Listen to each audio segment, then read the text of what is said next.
सलामुअलैकुम लाला जी।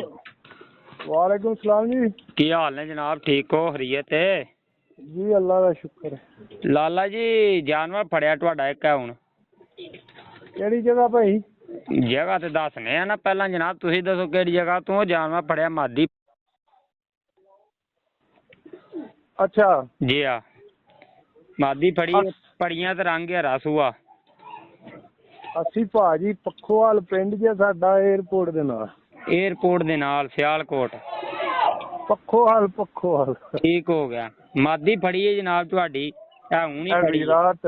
कुल्लूवाल दे नाल। अच्छा अच्छा, पक्खोवाल ठीक हो गया। ते या की करना जे, खड़नी जे या नहीं? खड़नी है भाई। हाँ, ते बिल आया 18,000 भराऊ। फिर इंज करो, मेरे को एक झोटी हो ला जो लाओ। आया जनिया। हाँ, कुछ की जे ਤੁਹਾਡਾ ਬਿੱਲ ਤਰ ਕੱਤੇ ਤੇ ਫਿਰ ਝੋਟੀ ਜਨਾਬ ਵੇਚ ਕੇ ਬਿੱਲ ਤਾਰੋ ਪਹਿਲਾਂ। इंजे गल है शिरा। ओ लाला जी, गल शुगर लगे हैं, मादी वाकई फड़ी है जनाब। जी जी। खड़नी जे ते जनाब आक लै जाओ।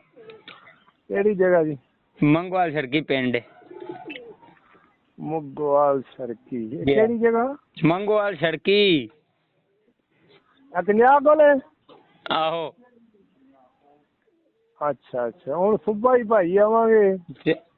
चलो ठीक है, तो फिर प्यार मुहब्बत कर लियो फिर। ਕਿੰਨਾ ਕਰਨਾ ਜੇ? झोटी ले आवियो। आए चाचा। ਚਲੋ ਲਾਵਾਂਗੇ हाँ ਜਨਾਬ ਲਾਵਾਂਗੇ। नहीं चलो, झोटी शुगर लगे हैं, एडा भी कोई एडे नहीं जालम असी।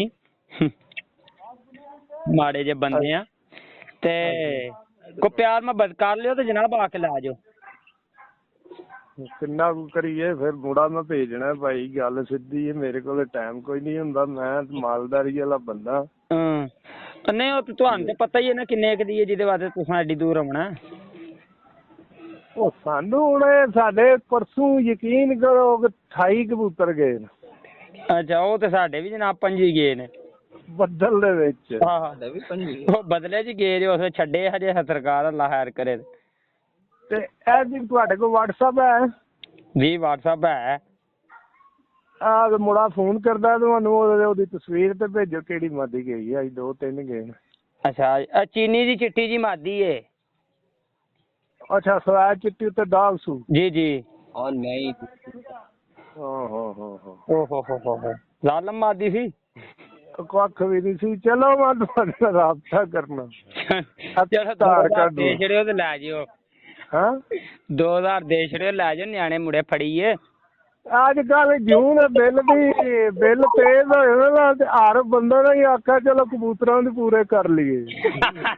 ਸ਼ਬਾਜ਼ ਸ਼ਰੀਫ ਨੇ ਬੜੀ ਮਗਾਈ। ਅਗਲਾ ਦਿਨ ਪੁੱਤਰ ਪਰਸੋਂ ਇੱਕ ਬੰਦੇ ਨੇ ਫੋਨ ਕੀਤਾ, ਲੱਗਿਆ ਭਾਜੀ 2000 ਰੁਪਇਆ ਦੇਣਾ ਜੀ। ਅੱਛਾ, ਕੀ ਮਸਲਾ ਹੋਇਆ? ਮੈਂ ਕਿਹਾ ਤੈਨੂੰ ਇਹ ਆਟਾ ਮੁੱਕਿਆ। ਮੈਂ ਕਿਹਾ ਸਾਡੇ ਵਿੱਚ ਸੀਜ਼ਨ ਪੂਰਾ ਕਰ ਲੋ ਹਰ ਚੀਜ਼। ਇੱਕ ਦਾ ਬਿੱਲ ਤਾਰਦਾ, ਦੂਜਾ ਦਾ ਆਟਾ ਮੁੱਕਿਆ। ਆ ਤੁਹਾਡਾ ਹੁਣ ਬਿੱਲ ਭਾਜੀ 18,000 ਹੁਣ ਬਿੱਲ ਤਾਰ ਕੇ ਮਾਦੀ ਲਿਆਵਾਂਗੇ ਫਿਰ। ਇੰਜੇ ਗੱਲ ਹੈ, ਸਰਕਾਰ ਨਿੱਕੇ ਨਿੱਕੇ ਬੱਚੇ ਨੇ, ਬਿੱਲ ਵੀ ਤਾਰ। ਮੈਂ ਕਿਹਾ ਬੋਰੀ ਕਣਕ ਦੀ ਘਰੋਂ ਲਾਵਾਂਗੇ ਫਿਰ। ਲੈ ਆਵਿਓ। ਚਲੋ ਮੁੰਡਾ ਫੋਨ ਕਰਦਾ ਤੁਹਾਨੂੰ। ਚਲੋ।